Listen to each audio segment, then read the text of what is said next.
Great, so good afternoon, everyone. My name is Greg Bell. I'm a professor of mathematics here at UNCG. And currently serve as Dean of Graduate Education. I just want to begin by thanking you all for being here. I'd also like to thank the GSA, Saul Brooks. Thank you for requesting this meeting, helping us to promote it. So per that request, Chancellor Gilliam is here today to discuss the university's academic portfolio review, so the APR, the so-called APR, with you all. So before we get started, I just want to go over a couple of items of housekeeping. We're in a large space. We're going to use microphones. We're also streaming this conversation. But in a few moments, I'll invite the Chancellor to offer some opening remarks on this APR, but there's going to be no formal presentation. The remainder of our time together will be a facilitated question and answer session. So I'll be helping to facilitate that. Just raise your hand when you have a question, and we'll bring a mic around to you all so that everyone can hear your question. I'm going to give priority. I'm going to try to, get to your questions in the order that I see your hands go up. But I'm also going to give priority to people who haven't already asked a question. So if you've got several questions, make sure you prioritize your most important questions. Make sure those get answered, just so that everyone has the opportunity to ask their questions. As I mentioned, we're going to be using these microphones. Today's session is being streamed. So someone will hand you a microphone. I just ask that you introduce yourself quickly and succinctly state your question so that we can get to everyone's questions. Everyone will have the opportunity to answer or to ask their questions. So finally, we're all here because because we care deeply about UNC Greensboro. Next August, I will start my 20th year here at UNCG. You don't stay at a place for 19 years without caring deeply about it, loving the institution, its students, its people, everything about it. So today's forum, we're looking for a respectful, productive exchange of information, free of rhetoric and speculation. We're gathered here as scholars, critical thinkers. We're going to engage in civil discourse about the academic portfolio review. We're here to answer your questions. We know that you're here to seek data, to gather information. So thanks again for being here, for being engaged. Without any further ado, it's my pleasure to invite Chancellor Gilliam to offer some opening remarks. Good afternoon.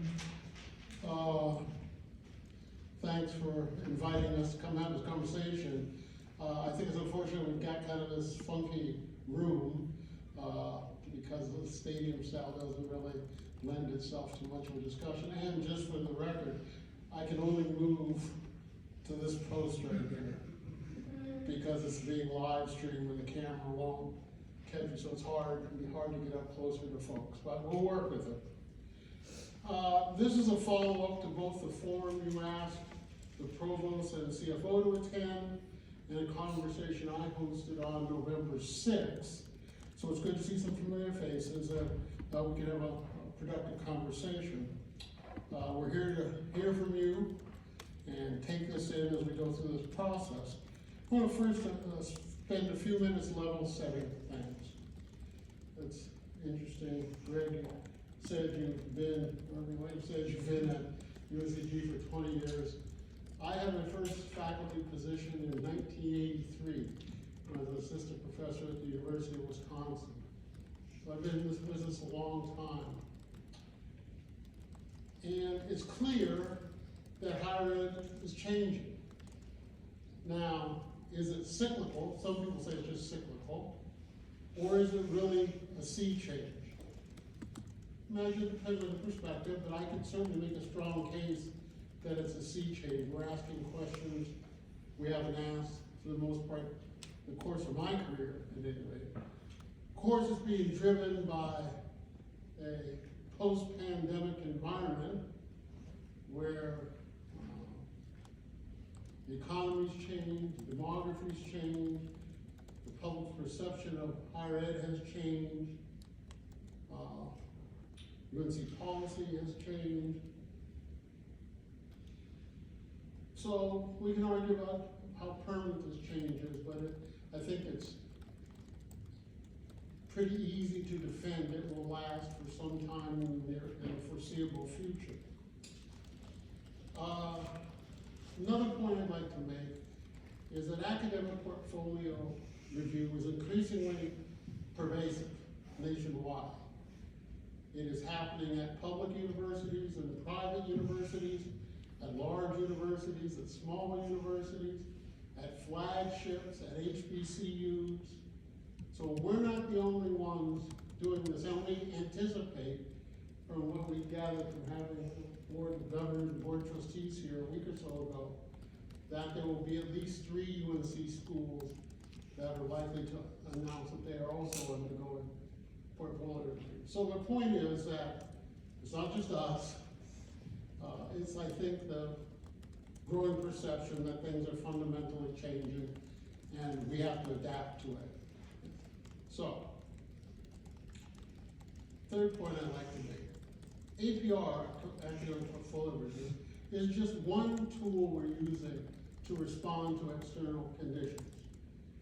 There's a task force on fiscal sustainability that issued a report a couple months ago. It's online, you can find it. Their job was to look for ways that we could reduce administrative costs and increase efficiencies. We have done this in a number of ways, and the site gives you plenty of examples of units reorganizing themselves, reinventing themselves in ways to save costs, not replacing people when people have left. We just heard yesterday in a council meeting of a unit that did exactly that. Somebody's leaving, in finance administration, and the function's gonna get split up and picked up by several other people. And so if you wanna read more about that, it's online and on the website. So let me speak specifically about academic portfolio review. Again, one tool in our way to set the university on the right course for the next decade or so.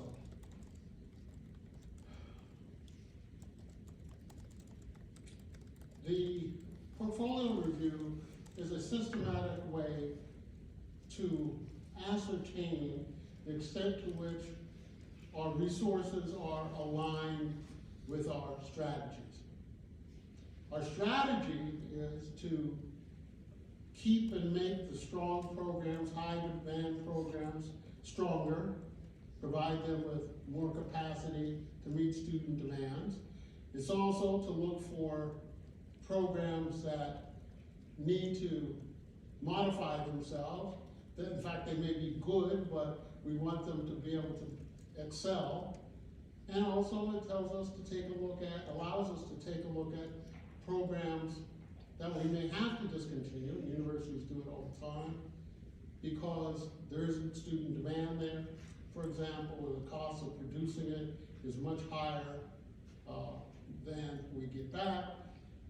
Having said all that, the caveat is we will and we want to subsidize certain programs that we think are vital to the culture and values of the institution. And I won't name any specifically right now, but the point is, it's not simply about profits, it's not simply about revenues and losses. There are some things we think are critical to a liberal arts university and that we should do even if it is not in line with financial advice we get. My point is, it's not simply money that's driving this. Because in the end, we're going to, and we do subsidize a wide range of programs that aren't economically efficient to do. We're doing this to prevent across the board slow weakening of all programs. Because that's what will happen if we don't focus. So we're sharpening our focus to align our resources with our strategy in key areas of opportunity. And the goal is to position UNCG for long-term growth, sustainability, and enrollment strength. To get enrollment strength from students who have interest in your programs and in a high demand way. Our intent should be to steer the momentum, center it in areas where we're positioned for success and for leadership. It's the only way to prevent the steady drumbeat of withering cuts. We're still the most affordable institution, net costs in the state. And to fulfill our mission, we have to keep being responsible stewards of the public funds and the public's trust.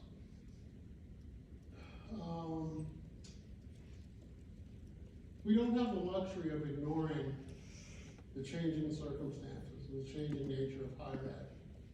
We're not Harvard with whatever it is, $4 billion, $5 billion endowment. 50. Oh, excuse me, 50 billion? Yep. $50 billion endowment. So think about this, the endowment makes at least, is typically on average makes at least 5% interest. Well, I don't know what 5% of 50 billion is, but that's how much they have to work with every year. We have about a $400 million endowment. And by the way, the endowments are typically restricted. So we have to sharpen our focus. I want to do one final thing, and I'll be happy to take any questions you have. And that's to debunk a series of myths. You know, I've been on campuses long enough to know that myths occur about all kinds of things. And I want to at least provide what I think is evidence that they are indeed myths. First, that we have a budget surplus. So one narrative out there is, well, why are you doing this? We have a budget surplus. That is an uninformed reading of our budget. It is true we have more appropriations this year than we did last year, but that's because the state is providing support for a 4% increase in salaries. It goes to our bottom line, but it passes through straight to the employees. So I hope you're following me on this. So it sits on the books as an increase, but we don't keep the money, it goes to our employees. And it'll go another 3% next year. Secondly, there are big ticket items in the budget that are capital expenses. We have now bordering on $95 million in appropriations for the renovation of Jackson Library.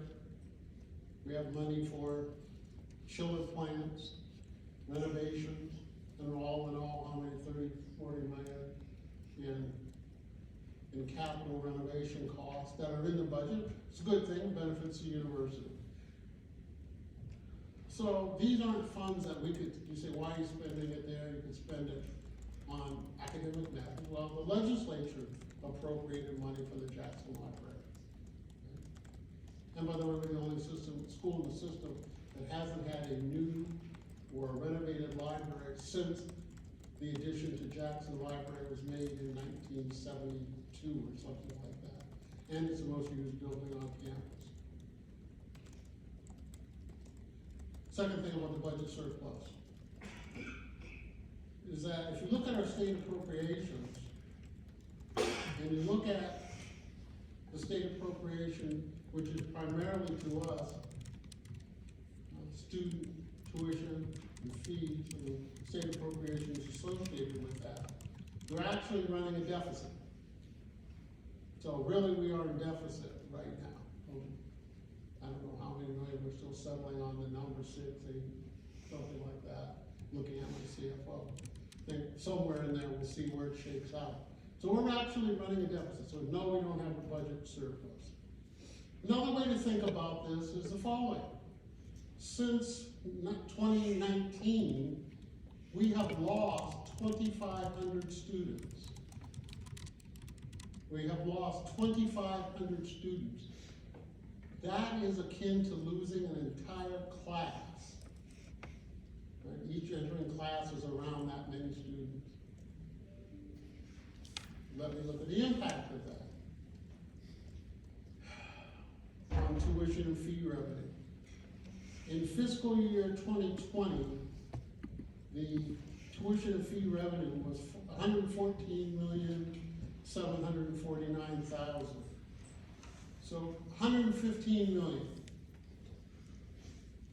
In 2023, that number was $92.5 million.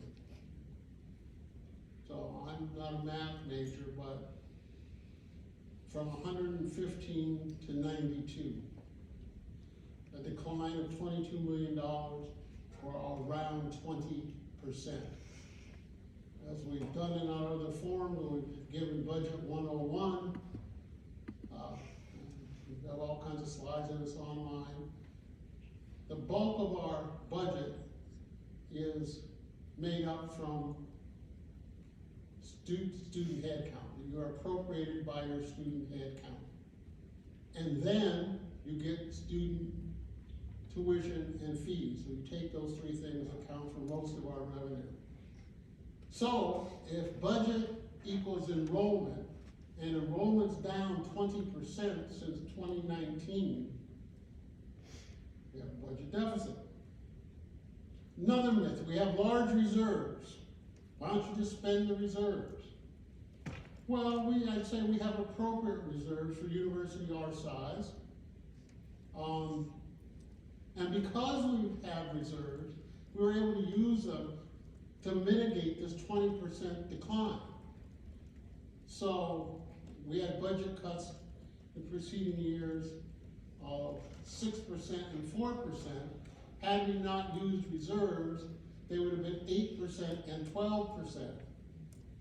That's, I think, I know you guys don't follow your department's budgets, but if you ask your department, if you had to cut 12% in a year, what would it look like? It would look pretty ugly. So we've used a non-trivial amount, but it's not a long-term strategy, using reserves.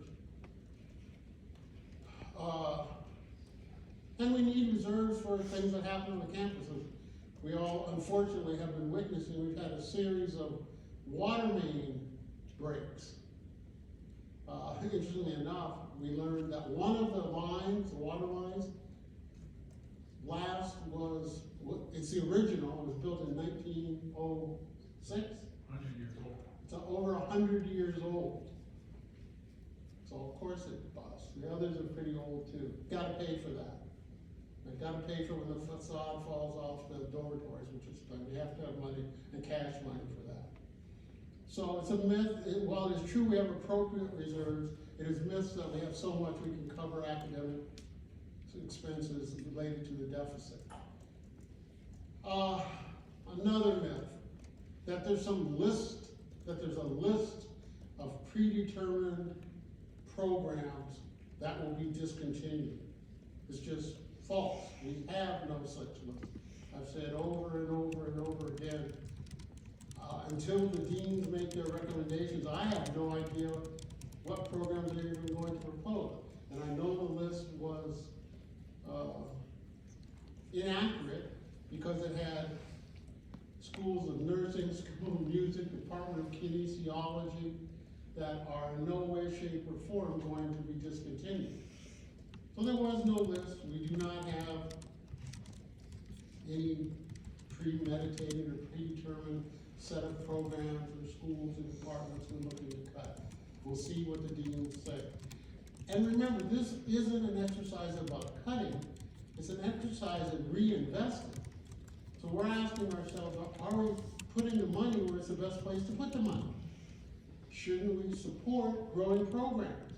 Well, we can't do that because it's a zero-sum game. What we give here, we can't give over here. It's unfortunate, we don't want it that way. One of the last formulas from graduate students using the term, I wish this and I wish that, and as I told him, I wish we didn't have to do this. This is no fun. It causes us anxiety. We don't like to see people in distress. We don't like to see students or faculty feeling distress. I certainly don't. We wish we didn't have to do it. We wish we could do a number of other things. But the responsible thing to do, the mature thing to do, is to deal with the realities. And that's what we're trying to do. And finally, this is my last comment, that somehow there's some premeditated attack on the liberal arts. Let me state in no uncertain terms, I support the liberal arts. I come from, just as a faculty member or professor, from the liberal arts. I believe in a liberal arts education. The question is, what's the shape of that? That's all. But it's not, nor is it the other one that you hear out there, it's an attack on the humanities, you're at the humanities. Absolutely false. Well, as I said, A, we have no predetermined agenda about any particular program, and B, we believe in the humanities. So, I'll speak for myself, and I think I can speak for the leadership, that we are certainly not part of a movement to attack and destroy the humanities. Absolutely false. And then finally, as I said at the top, and I'll repeat it, this isn't simply about revenue. We're not a private business. Because if we were a private business, we would do all kinds of other stuff. Right? They just lock off unison. Just Google's done it, Facebook's done it. They've all done it, right? You've read about it. We don't do that. It's because universities are unique institutions. This assessment that is going on is a self-assessment. We're not imposing the assessment. We're not telling folks what they have to look at, how they have to look at it, what they have to measure. All we're saying is, let's try to have a method that allows us to compare apples to apples and to be able to make strategic choices. So I'll stop there. I'm happy to take any questions. If I can't answer them, some of the folks and the staff maybe can. And I guess, Greg, you say raise your hands, I'll give you a mic.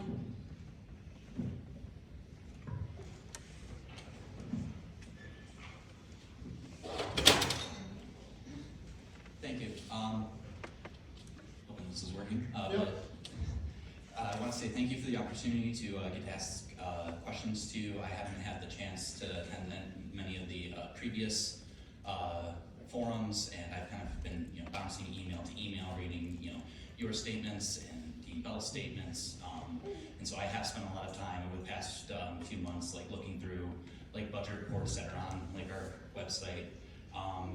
And I have a lot of kind of concerns about statements you've made in the past 25 minutes or so, but I want to keep it quick and keep to just one kind of particular contradicting point of thought that I felt like just kept reoccurring, and that's this concern of recruitment equaling the budget.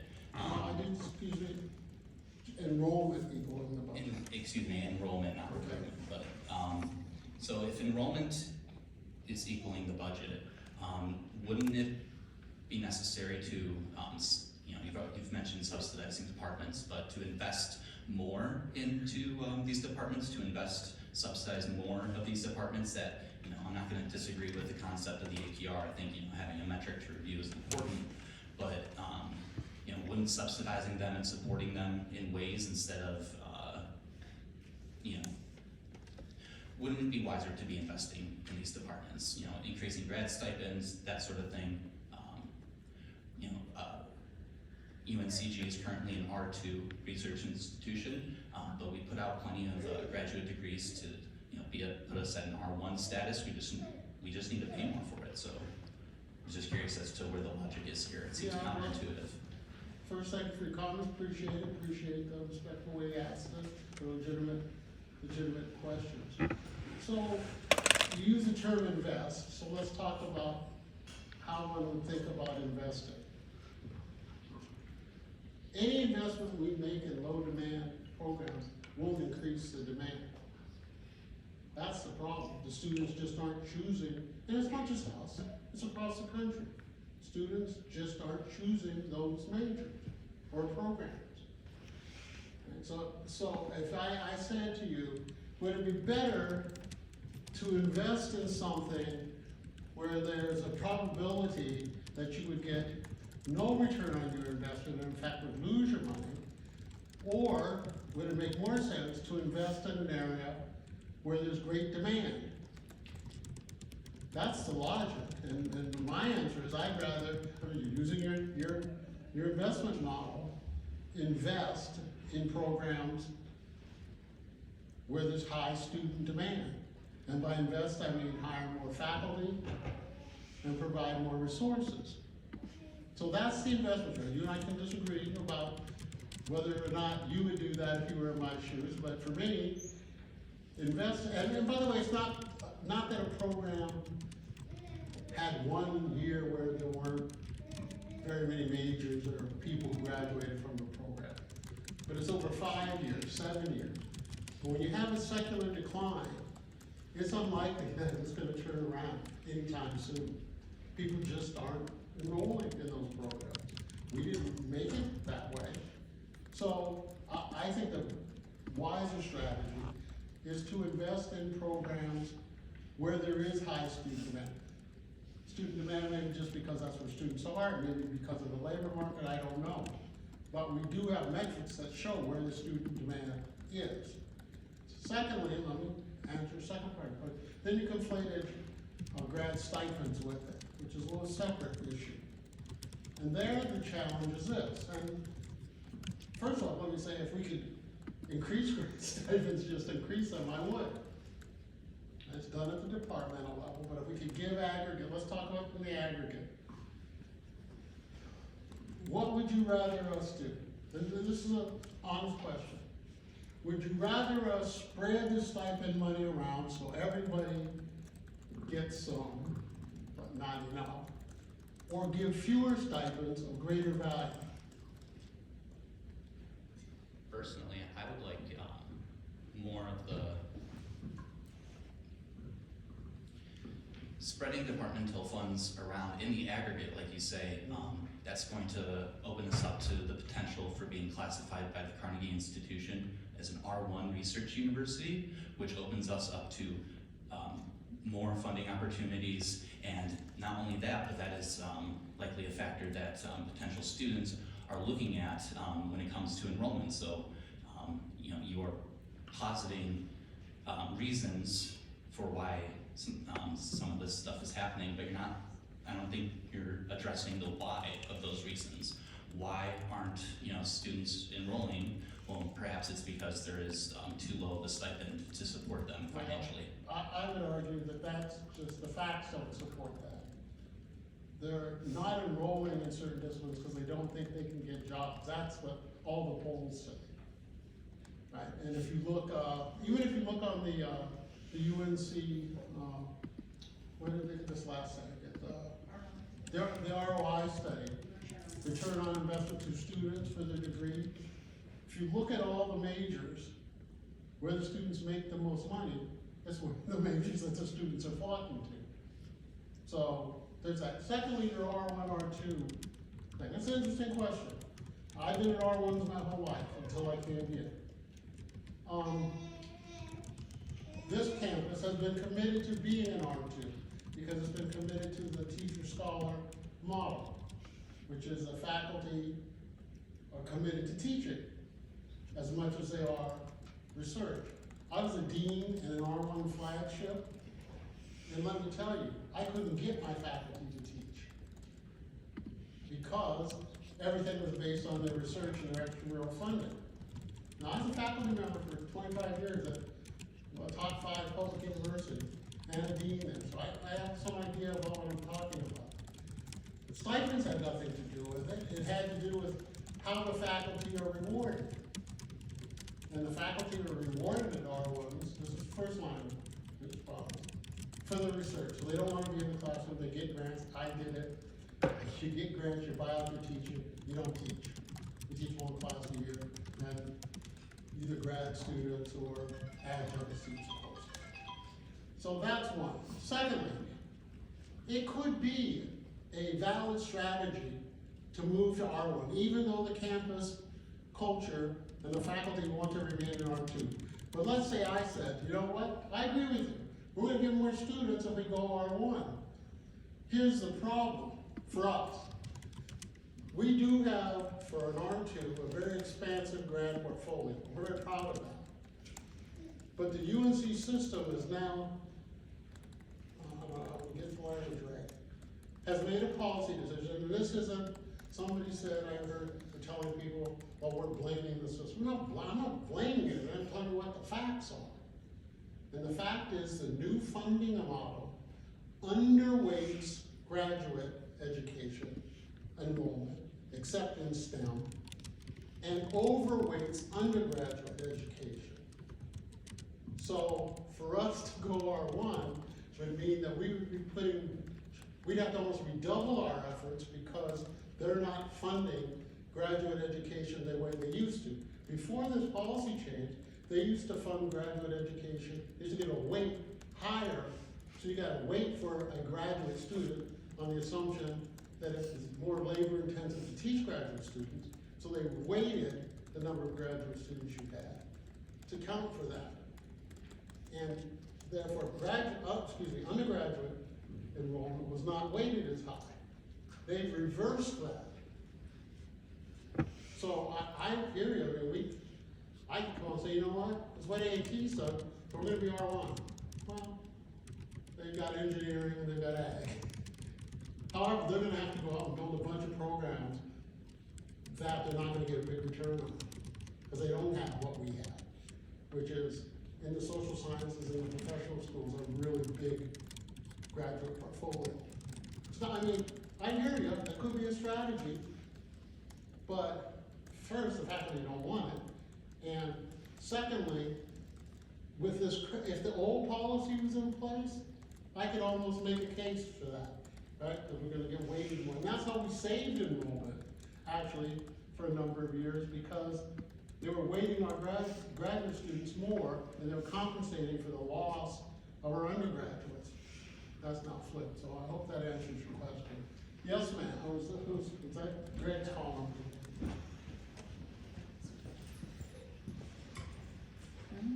Thank you for meeting with us. I really do appreciate it, taking the time out of the end of the busy semester. I wanted to ask, this came up in a former forum that we had, because I completely understand this correlation between enrollment and investment. But I do know that in the past few years, I think we said 3 or 5 at the last forum, that UNCG has put in a lot of efforts into recruitment that hadn't been put in prior to that. And I know personally that I've been a part of a lot of the efforts that Dr. Bell, amongst others, have really done a really great job in recruiting graduate programs specifically. And I'm just curious as to how these efforts, I guess, are going into this calculation. Like, how long do you think it would take to actually see the benefits, like reap the rewards of those investments? Because I would think that it would take a little longer than 5 years maybe to see that kind of bump in enrollment that you would expect to see after investing that energy and that time into increased recruitment, I guess. Yeah, that's a good question, appreciate it, and appreciate the fact that you're doing double duty. Yeah, but I got Mickey Mouse on, so. No, but, I didn't have that when I was a little dad. I just took my kid to the office and, I got it right over here. I took my kid to the office and put up the playpen and threw everything in there and hoped that she'd stay in there. So it's true, we've put a lot of effort into enrollment, primarily undergraduate enrollment. When I hired our new enrollment, Vice Chancellor for Enrollment Manager, and elevated that position, she told me the day I hired her, it will take 3 years, at least, at the undergraduate level. This is the 3rd year, this class now, and it's the first time we were able to start to recruit students when they were sophomores. So these freshmen are the first high school sophomores we recruited. We had, now it's hard to say whether it was because of that effort or because of post-pandemic, because a lot of the schools in the system had a blip with first time in college, a bump up with first time in college, but we're pretty sure that those efforts have paid off. At the graduate level, recruitment is a different beast, right? And I've, you know, both run a graduate school and taught a lot of graduate courses and been part of recruitment. Because it's typically done at the departmental level, right? I mean, you go, I mean, I did too, we all did. You didn't necessarily go to the university per se, but you went to the department or the school. And so recruitment is different. Now, what we have done, and Greg, could probably talk more explicitly about it, but we really tried to shore up our graduate recruiting also. We haven't seen a payoff yet. I've got a enrollment update report yesterday, and undergraduates still really doing well. Graduates are not keeping pace with where they were last year. So I don't know what that means for us if it's just a general decline in grad student enrollment, or that it's going to take longer for our efforts to sink in, and it varies wildly by department. You know, if you're ed counseling and you're the number 2 department in the country, you don't have that problem. Right. But if you're some other department, it may be tougher for you. So at the grad level, I think we still have a ways to go. And at the undergrad level, I think it's paying off now, our investment. It has been a non-trivial investment. I was reluctant to spend the money, but as my enrollment manager told me, we did that just to hang in there. We spent this year. If we hadn't done it, we would have probably seen a decline. So we expect another strong first year freshman class next year. A little worried about graduate enrollment. And I don't know, Greg, how long you think it will take for our changes to our recruiting methods. You want to talk about them a little bit? I can say a few words, sure. And you've been, Emily's been instrumental in helping to sort of turn around some of those trends in graduate education. So, as Chancellor Gilliam says, it's a lot more decentralized, of course. It's a lot easier to invest a smaller amount of money to recruit a larger number of undergraduates. All the graduate level happens when professors go out and talk to students and go to conferences and make that connection. It's just a lot harder to do. But also, it depends on the discipline, as Chancellor Gilliam said. Some disciplines are growing nationwide and some are shrinking. But overall, the data indicate that interest in graduate school is waning just across the nation. That's what the latest Council of Graduate Schools information is telling us, is that it's just on the decline. And there are various reasons that people speculate about why that is. But who knows? The traditional things that we used to expect when the economy wasn't good, that graduate education, that interest in graduate school increased. And the last time the economy didn't do so well, we didn't see that increase. We didn't see the bump that we would normally see. It's challenging to say what's behind it. As far as when we'll see it turn around, I don't know. Again, some of these disciplines are growing very, very quickly, but interest overall is just on the decline, unfortunately. Thank you. Yeah. Yeah.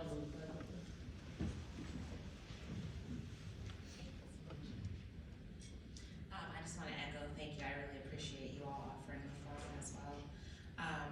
And I wanted to iterate that I really appreciate UNCG being in R2, having come from only R1s, and so hearing that there is an intentional commitment to remain in R2, it's just really great to hear.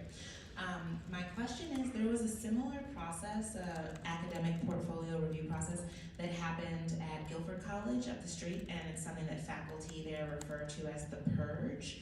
And so my question is, how are you maintaining that this process is not going to be a top-down purge of programs that may be marginalized? And I heard a commitment to keeping things that are aligned with the mission of the institution. So that also was very comforting to hear. But I'm also just wondering from a top-down perspective how you plan on doing this. It's a fair question. It's a good question, because how institutions have done this across the country has varied greatly, and in some places, the administration just makes decisions. We've not done that. We had a faculty task, we call it a task force or a committee last summer that worked on it. We told them, look, we need a way to measure things. We need a rubric or a set of rubrics.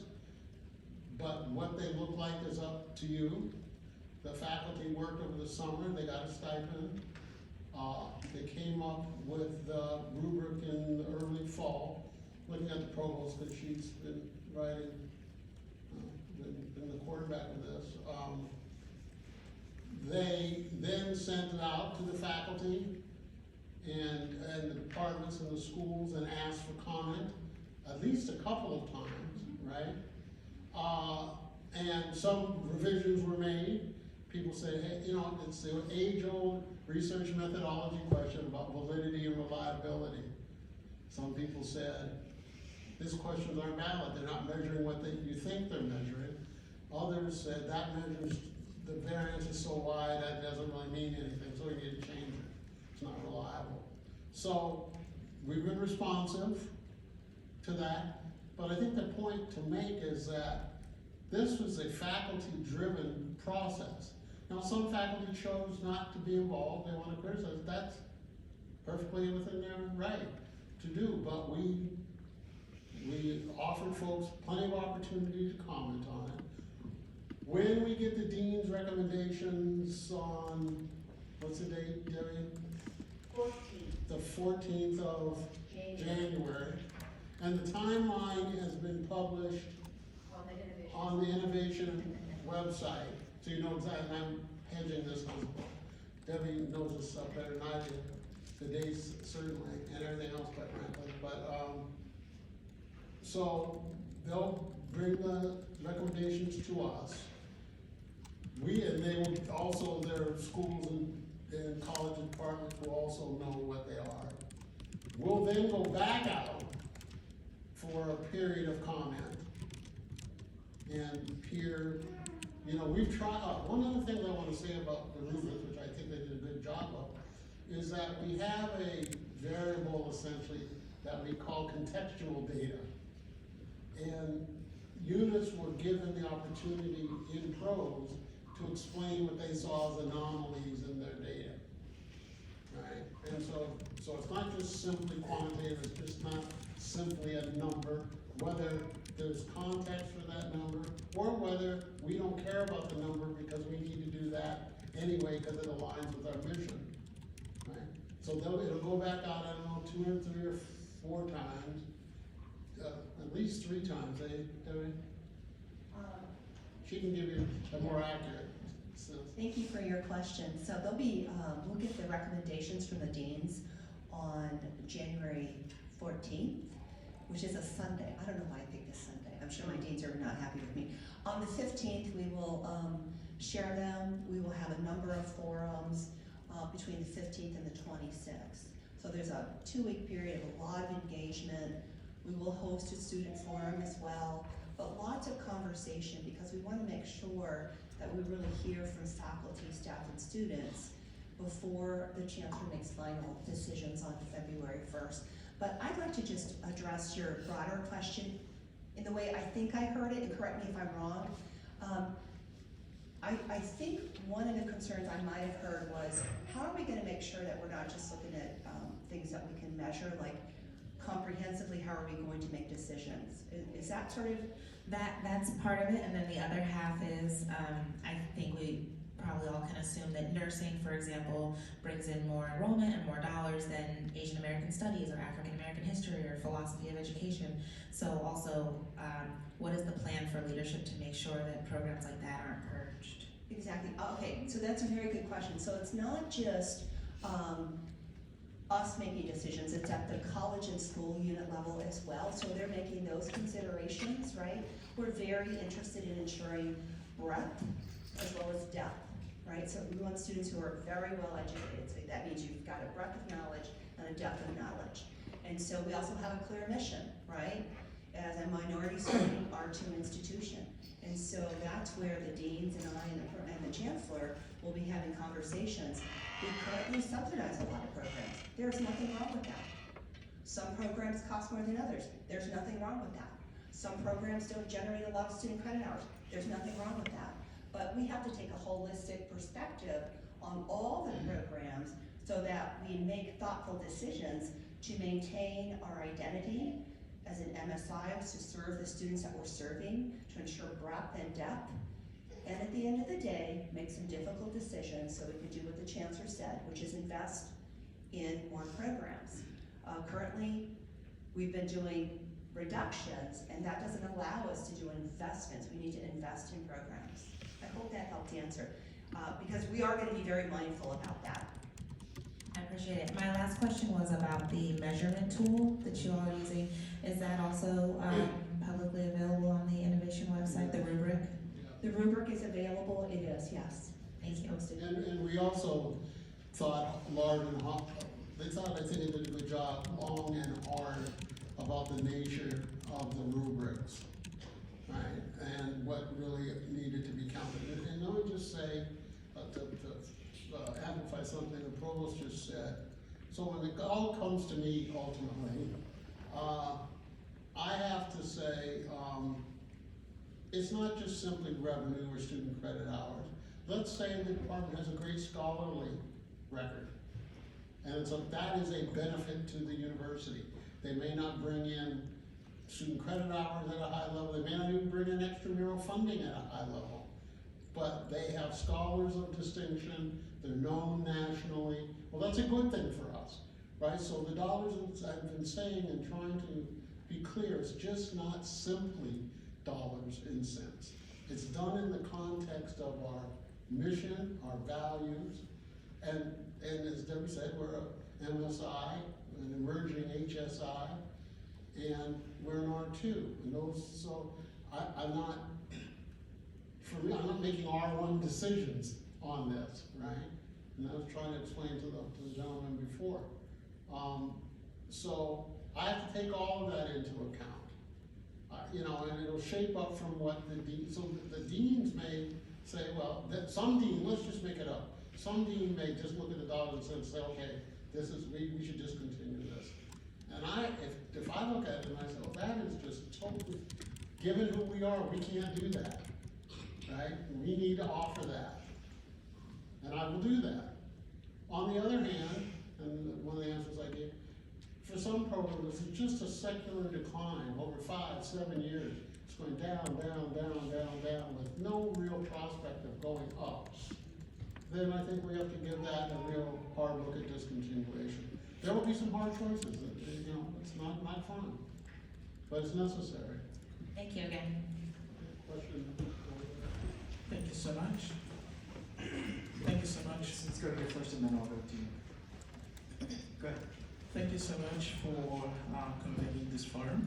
I think my question would be, do you have any specific interest in investing in projects that stimulate collaboration between academia and industry? And I know that the emphasis is not so much on the profits or on the credits, but I think one of the areas of interest for people who would come to such a university will be that they can either transition into jobs, after they finish here, or they can get some sort of, consulting, opportunity post-studying. So are there any interest to invest in that kind of a collaboration between institution and industry?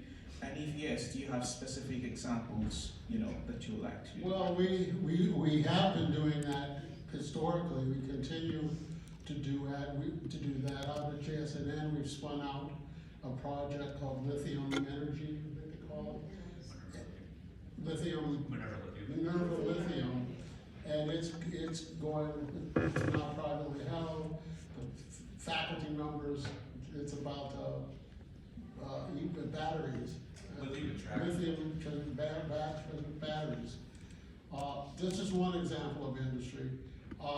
We have created a chief innovation officer position, and that's their job. As an R2, we're not going to do a whole bunch of tech transfer. We're more interested in the collaboration between industry and the university in terms of employment and internships and things that will get our students on a path. So for example, we're in the hunt now for a $5 million grant from the Mellon Foundation to do just that. Actually, it's out of the humanities, to get humanities students in internships in a wide variety of sectors, and then leading to jobs, and then leading the employers back to us. I was just at Mellon a couple months ago, and they are very positive about this university. So that's more the kind of industry relations. Business school has industry relations of various sorts and internships, as you would expect. But in terms of tech transfer, per se, we'll do some, but not always, not the kind of place we are. Thank you so much for meeting with us again. I really appreciate all of you being here. I just had a question about, I know that in previous forums, it's been said that these program cuts won't affect any of the students currently here, that even if their program would be cut, they could still get their degree. So I was just wondering, for the programs which will be cut, how will funding continue to support the students and their program through this discontinuation period? Yeah, my understanding, and Debbie and Greg can speak to this, it remains the same, yeah? Yeah. Yeah. Yeah, for any programs that are discontinued, we have a commitment to develop a teach-out plan where you can finish your degree, the kind of support that you've been receiving. Those are, again, departmental and college level decisions, but I anticipate those are going to be continued. So I don't think that current students are going to have the impact. And I know that current students care deeply about their programs and they want future generations to benefit as well. So it's hard if you happen to be in one of those programs that will be discontinued. But the commitment is, we are obligated and ethically committed to ensuring every student completes that degree program with support. Yeah, I'd expect the level of support to remain the same. Yeah. We'll see, part of this is the unknown, right? We'll see what happens with the dynamics of the program, but we'll make sure that we have faculty and staff who live up to the obligation of teaching out the program.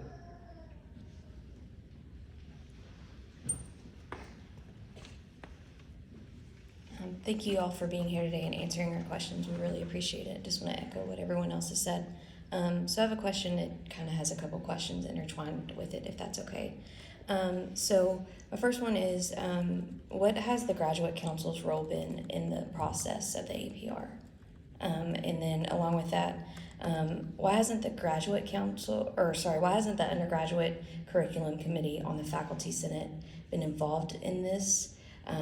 If it was faculty driven, like you've explained, I was just a little confused on that after you explained that. And then, is there a response to the presentation at the Faculty Senate that I saw 2 weeks ago discussing the governing legislation constitution to the university? And I had to write everything down because if not, I'm not going to be able to say it right. So, If you want to respond to that, because the answer to your question is yes, we've been thinking about it and examining.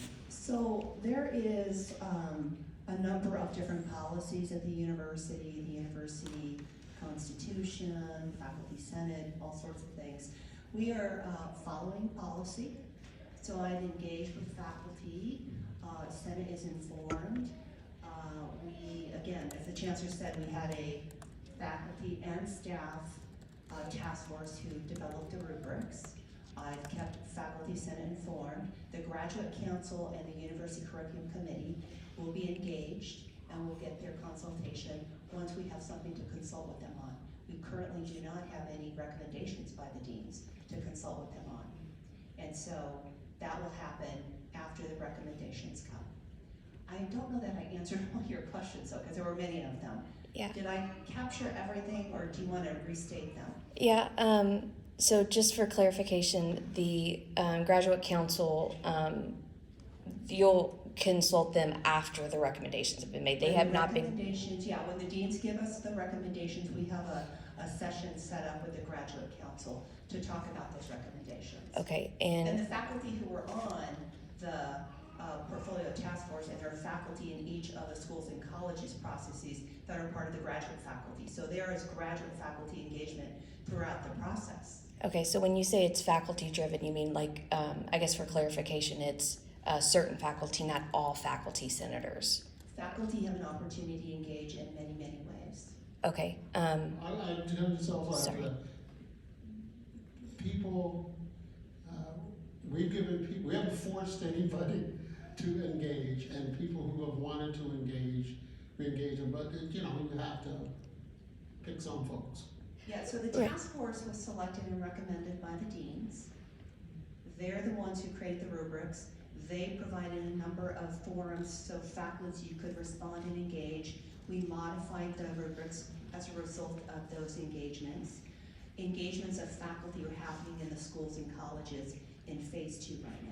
okay, thank you. And then there was just, the last question was, I saw a presentation at the Faculty Senate from 2 weeks ago that discussed the governing legislation and the constitution of the university, but I haven't seen a response from like the university. Is there a response by any chance? Andrew, were you there? I was not at that Senate meeting. I was. Was there a question? Yeah, can you say a little bit more about? Yeah, so I believe it Thanks for was. the questions. Yeah, no problem. Thanks. So there was a presentation by, I believe it was Dr. Parsons, about the governing legislation and the constitution of the university. I found it really interesting because it explained it a lot more to me as a graduate student, and I haven't seen any sort of response. I know there was a conversation that went on, but I haven't seen a response from the university. Just So can I just get a point of clarification? Yeah. What is it specifically about the governing policy that is in question? I'm just asking if there was a response from the university after the presentation. I don't remember what. So I think what you're asking is, so Dr. Parsons gave a presentation on the role of the undergraduate curriculum committee in program discontinuation and consolidation at the undergraduate program level. The provost did provide to the Senate, in the person Tammy Graves, I believe, a written response. Yeah, And UCC. to the undergraduate curriculum committee, which is the way the Constitution, the faculty Constitution, Senate Constitution puts it, is the agency of the university that is responsible for curricular matters. I won't speak for you, but I was in the meeting and what the response said. As soon as we have something to bring to you to consult on, we will. We don't know what's coming from the dean, so we don't have anything to bring you for consideration, and that's will happen at the meeting that's been scheduled for January the something. Yeah. Okay, thank you. I also want to raise another point that Johnny Lale and Karen Blackwood, they were part of the data group when we worked with RPK. Faculty representation was on that, including the faculty senate chair as well. So there has been faculty engagement throughout the process. You can use the word led, engagement, whatever the word is, but clearly there's been lots of ways that faculty have been involved. Has every faculty member been involved? No. Could they be engaged if they wanted to? Yes. And I just want to piggyback because I would tie these two questions together with your question.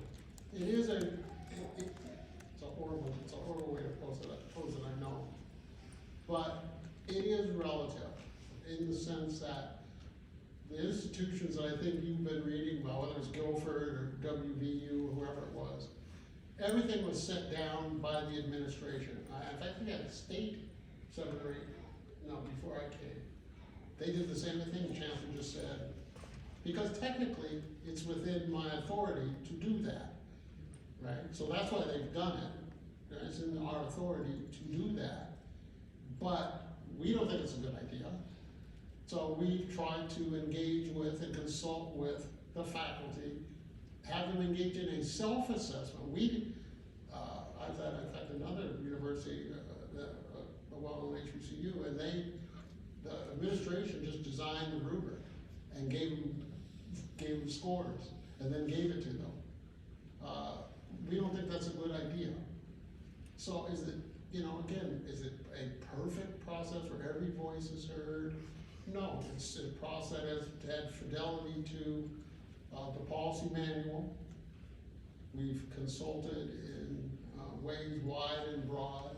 None of this is a surprise to anybody. As I like to say, you need to differentiate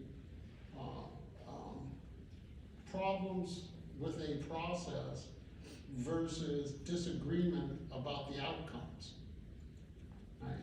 People might not like the outcomes, and some of the outcomes. And I'll say this, and I said this the first year I was chancellor, 8, 9 years ago. I said, we have to make decisions, that's our job. But we'll tell you why we've made them. You will not be able to say that they're capricious, that we just woke up and decided to do it because somebody thought it was a good idea. But you also may not agree with all of them. And I understand that, and that's perfectly your right not to agree with all of them. But I think what you won't be able to say is that our position is unreasonable. It's a reasonable position to take, it's a reasonable process to undergo. You might have done a different one, she might have done a different one.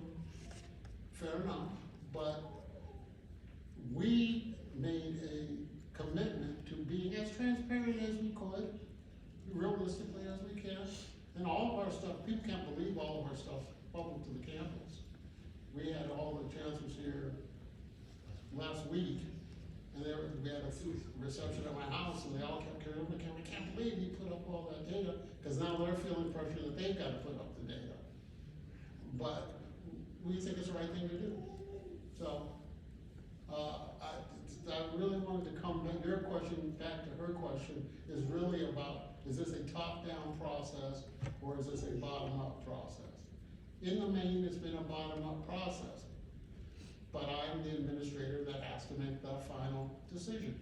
And as I used to tell students, you know, students always want to come in and argue. I did better on that test. You didn't grade it right. And I say, okay, I'll regrade it, but what makes you think that my errors were always against your favor? A lot of times, and some of you who are TAs, I don't know if any of you are TAs and are grading papers, I see you and the current math nodding. Sometimes you're just so tired you don't feel like writing the argument to the point, yeah, I'd give them an A-, you know. But if I read it tomorrow morning after a cup of coffee, it's really a B paper, right? So it doesn't mean that it necessarily goes against your favor. It can go in your favor. You can't presuppose that it'll go against your favor. These are good questions, and they're fair questions, and I think they're good questions. They are really great questions, and thank you for those questions. Are there any? Yep. I have one. Thanks. I have a question that's tangentially related to this, which is just as a fourth-year candidate about to graduate, it's kind of terrifying to know that tenured faculty positions are not what I thought they were my whole life, which was, you know, this job security. And so I'm just curious about your thoughts for us graduate students who are going to be entering the job market in a few months. Yeah, you know, one of the ways that I think it's a sea change is that there are a lot of things that have come up that I never thought I'd see in my career. Like 4 decades of a career, you know, there's always rumblings about tenure, but nobody ever took it seriously. And when certain politicians just, I don't want to say this, I don't want to say that, keep on live stream, so I can't answer it the most direct way. But when it became politicized, let me put it that way, which we never thought it would be, it became politicized because people have lost trust in institutions generally and in higher education institutions in particular in this case. So therefore, if we don't trust the institution, how are we going to trust people that you're hiring and giving them lifetime appointments? And also, what is his name, guy running for president, Ramaswamy. You know, his latest thing is he wants to turn over bureaucrats every 5 years. Can you imagine turning over the EPA or HUD or something every 5 years? And that's sort of what this particular perspective wants to do. You know, obviously as a tenured faculty member and a full professor, I think tenure, more than anything, allows you to pursue intellectual interests that you have. And in some cases, those intellectual interests can lead to real discovery. You know, a lot of discoveries aren't made because you were looking for them. A lot of discoveries are made on the way to doing something else in your research project. And all of a sudden you go, gee, the data, maybe I should look at that. That's how the human genome was found. It's exactly how it was found. The lab kept coming up with these counterintuitive findings. They kept changing graduate students up. They changed locations of the lab. They changed everything they could until they realized, oh, well, maybe it's because this is the finding, right? That's what academic freedom allows. So I'm a proponent of it. I think in the main we've done a good job here, particularly in the last 4 or 5 years, where we've seen some really strong faculty dossiers come across. And for an R2, you know, we're right, I think, where we should be. It's about the distribution across the faculty.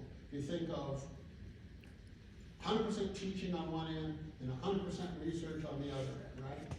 Well, at an R1, it's unidimensional. It's a big bump out on the research, and it goes a long tail, and you don't hardly get anybody teaching just to teach. Here, I suspect we're a bit trimodal. I don't know what the size of the lumps are. You have a bunch of people who primarily teach, you have people who do both, and then a smaller group that probably does research mainly. And that's how it should be at an R2, I think. All right?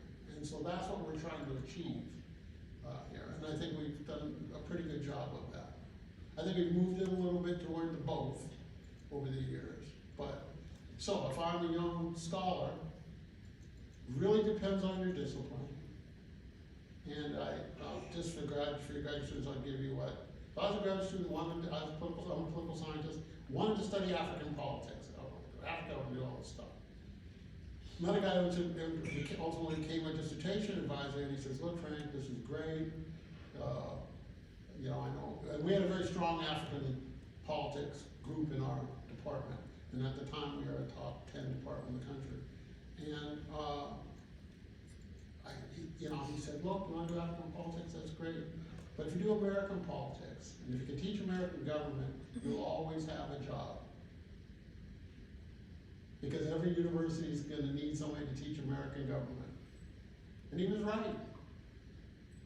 Because I could teach basic American political science courses, then I went off and did, later in my career, went to Africa and did other stuff. So my advice is, I know you want to follow your passion sometimes, but you also have to be a bit realistic. And I believe instrumental. Being instrumental is you're doing stuff you don't want to do on the way to things you do want to do. And that's the best advice I can give, because if you choose a discipline where there are no jobs, you're not going to get a job. I mean, that's your choice. I mean, because you love it and you study it, you're passionate about it, I get it, and you're welcome to do that. But you're now just your stage, you get ready to come out and you go, where's my professorship? Right? It's much more competitive. But every generation says that people, you know, we said that people before us had it easy, I did. And we got in a big argument in a faculty meeting once, and junior faculty said, well, we'll trade our tenure for your equity in your houses, because they all lived around UCLA in these Westwood houses that they bought for $300,000, we're now worth $3 million. And it happens every generation. And we've got it so much harder. We always say that. But then again, the old man in me says, get off my lawn. You know? So it becomes generational. And at some point, you're going to be a grizzled old veteran professor, and you're going to say the same thing. I guarantee you. Yes, ma'am.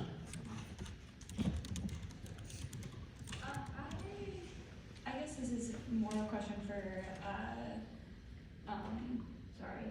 for Provost Stores. Sorry, to return to the rubric conversation, I know that there are some of us who have been in a lot of meetings with faculty, kind of discussing this process and that kind of stuff. And I guess we're just hearing some, I'll just say it frankly, some of the faculty have told us that they were a part of the process of creating the rubric, but didn't actually create the language of the rubric. They were just told, here are the metrics and you can weight them how you want them. And so I think it's just hard. We're getting mixed messaging, and I would love like clarity on, from your perspective, and just to let you know that those are the types of things that faculty have been saying as well. Yeah, I have Karen here who was on the portfolio review task force, so she can speak to this too. Faculty were given some metrics that we have already collected. So we could collect a whole number of them, but we said, here are the metrics that we're gonna consider, right? How do we weight these? So it wasn't pick out of the whole universe of metrics what you want. It was what what do we have, what can we consider, what seems reasonable, what do other review processes consider, and then how would we weight this? And Karen, you could speak to more detail since you were on that. Yeah, so the primary responsibility was to determine the categories of the weighting, and to review the metrics in detail, and some of them, to give an example, one of the issues that came up was this found major thing. So several, if you're aware, but some people were concerned that, well, we don't get students in our major right off the bat as first-time freshmen, so it takes them longer to complete, so that metric might be skewed for these types of programs. And the contextual statement, as the chancellor said, is very powerful in this whole process. And for those type of things where all metrics aren't going to fit all programs well, that's what the contextual piece came in. The other thing about the metrics was there was one on employment, what happens after graduation.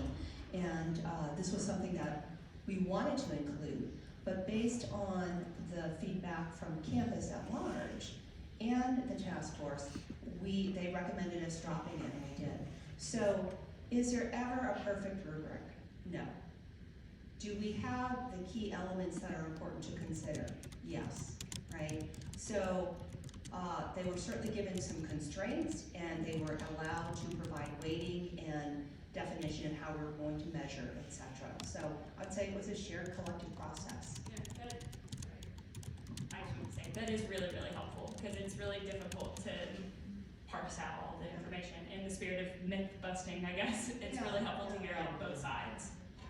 I think for graduate students in particular, and those of you who are researchers, I think it's a really instructive lesson, because there is some data that is relative, like from the data mart, right? That's available out there, right?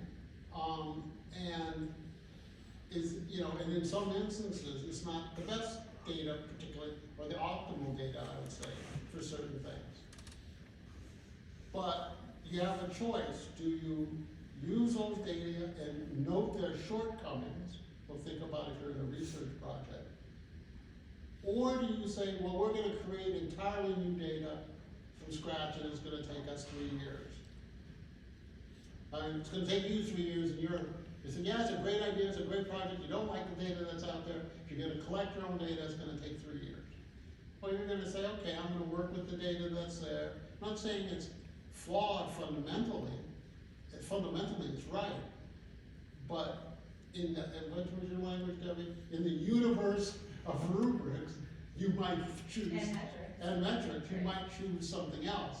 But you don't have access to that, right? So it was an argument I had with the system office, when they used some data. I did the Delaware study, which I didn't think was particularly, but it had shortcomings. But I said, well, at least wait to do what you would do in a research study, which is figure out a way to compensate for any shortcomings that you have.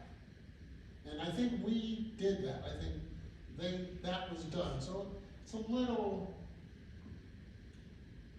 inaccurate to say, you know, they were just handed some. I mean, yet their context matters in that, in the research design. And the context is those were the data that we had that were the best that we could get to work with. And by the way, much further along than any data we've ever had, ever. But I've been here 9 years, and this is the best institutional data we've had ever. Ever. And it's accessible, and you can, all y'all can go up and play with the dashboards and everything. We've been trying to do that, Karen and Johnny, and these two just done a brilliant job of putting the data together and cleaning it up. A brilliant job. Because I was told it couldn't be done when I first got here. It said it can't be done. And it can be done. And I dare say we have the best institutional data in the system. But we're working on perfect.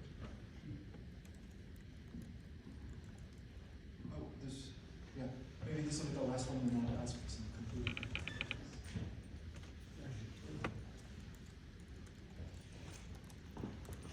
Thanks, friend.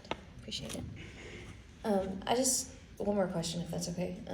And it's just for clarification. I know the last forum that we were at with Provost, we had talked about the Excel sheet with the rubric on it. And we had kind of talked about the use of words that we're using. So it's not necessarily a list, and we're not saying it's a list, but it is an Excel sheet. And we both agreed that if we print out the Excel sheet, it is a list. And we both agreed on that, then that would then make us to have a list with programs that are potentially cut. So can we maybe come to an agreement of what is being said? Because one forum we had this great conversation with, it's not a list, well, it's an Excel sheet. If I print it out, it's a list with potential cuts on it. And then, sir, you brought up the fact that there's not a list. But it is an Excel sheet, so it kind of seems like maybe a play on words, and I just... Can I clarify that for you? Yeah, of course. Question. It's about intention and intentionality. If I draw up a list myself, then it's a list, it's intentional. Versus a list of items that could be those items, some other items, right? Based on one sort of measure. So what I was trying to say, let me say it differently. What I was trying to say is I can speak for myself. I have no predetermined list of anything. Okay. And as I was saying to her up there are some programs that are in the red, if you will, that I think we have to keep because of who we are. Right. Right? So somebody would say they're on the list. Well, no, they're not. But I think it's fair to say there are programs in the rubric that are in the red category, what do we call it, needs? Yeah, needs reexamination. So, and that's all, I guess that's all it is. Okay. A list to me sounds, a list of programs that are set for discontinuation. Sounds like a predetermined list. When I say a list, I put it down because I determine what goes on the list. This is just a factual sheet that is acontextual.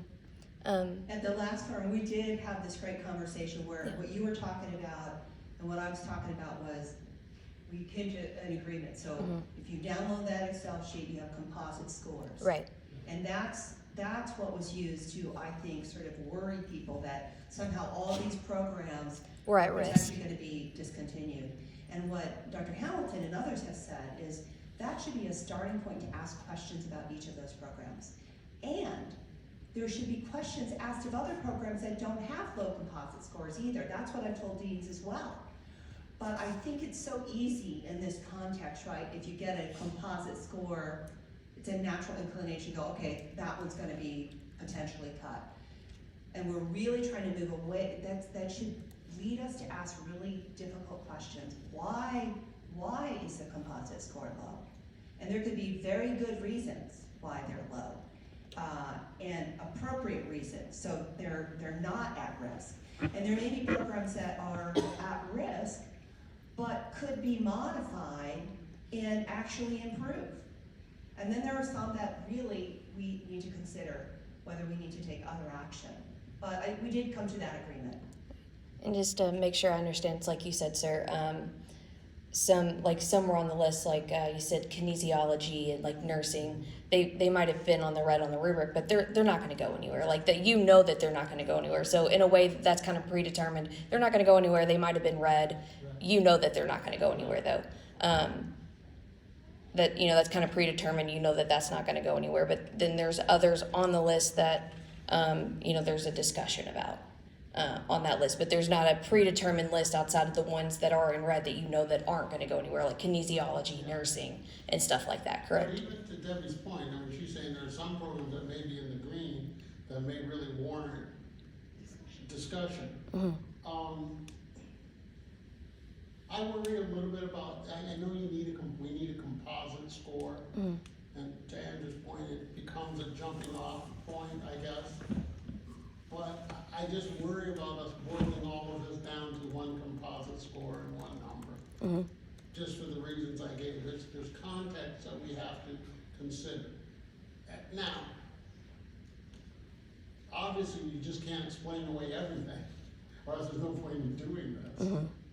But we want to make sure, to the best of our ability, that what we are doing is consistent with our values and mission, is consistent with a body of evidence. I like to say it's a directional analysis. If 4 or 5 indicators are pointing that way, it's probably going that way. I'm willing to say I'll take that bet, right? If it's back and forth, then you say, gee, why is it back and forth? It's over here. And if it's 4 out of 5, you may look at the 5th one. The other 4 could actually be wrong, for all you know. So it's not, I just want to get away from this idea that it's a single measure, a list of programs.